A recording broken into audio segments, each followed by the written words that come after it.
Ayan mall की lift में खड़ा है। उसने थर्ड फ्लोर का बटन दबाया है। लिफ्ट धीरे धीरे ऊपर चलती है।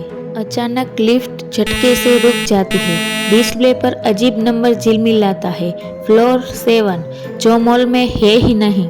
लाइट्स डिम होती है। दरवाजा धीरे से आधा खुलता है। बाहर एक लंबा खाली कॉरिडोर, पूरी तरह धुंधला।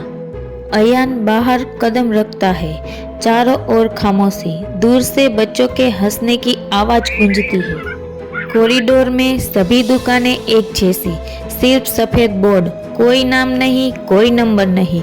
सारे शटर हिल रहे हैं जैसे अंदर कुछ चल रहा हो। एक शटर अचानक अंदर की ओर धंसता है, जैसे किसी ने जोर से खींचा हो।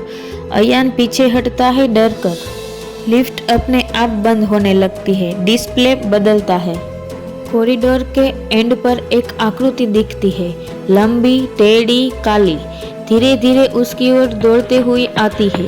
अयान चीखता है और लिफ्ट का दरवाजा बंद होते ही कट टू ब्लैक।